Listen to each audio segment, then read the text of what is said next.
अरे तिमीलाई अलिकति पनि लाज लाग्दैन के को लाज हो मासले सुड्डु हेर्न ससुरालाई यसरी बोल्नुहुन्छ तपाईँ यस्तो ड्रेस लाउनु भएको छ हेर्न त छाडा यस्तो छाडा भएर हिँड्न मिल्छ तपाईँले अरे मासले एडा सुड्डु हाम्रो सहरतिर यस्तै नै चल्ने हो के बुहारी यो तपाईँको सहर होइन गाउँ हो गाउँ मेरो भाइ धेरै बाटो नलाग्न यार तँ पनि ल्याङ हानिदिरहेको छस् के यार तँलाई पनि देखेँ कि मैले ल्याङ हान्ने कट्टा हान्दिनु फेरि अरे यार यो थाहा छ यो गाउँ हो अब मेरो 6 प्याक हेर्न यो 8 6 प्याक 5 6 7 8 अरू कुरा मलाई थाहा छैन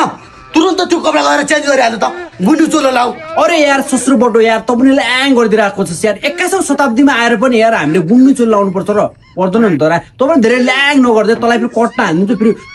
बुझाइदिन्छु मैले फेरि पछाडिबाट बुहारी यदि तिमीलाई मान मर्यादामा बस्नु छैन भने तिमी यो घरबाट निक्लिहाल बाबा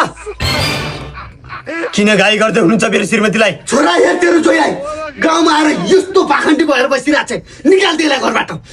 अरे लामो जस्तो रहेछ बे मेरो बाउ पनि मोडर्न जमानामा यो त स्टाइल हो त मेरो भाइ टी सर्ट हेर्नु न तलतिर यो त स्टाइल हो त मेरो भाइ स्टाइल देखाउने सुड्रो यो चाहिँ नर्मल 21औं शताब्दीमा हामीले जाने यस्तो त कम मैले कसैलाई आउँछ थाहा पुरै यस्तो बवाल तरिकाले के यो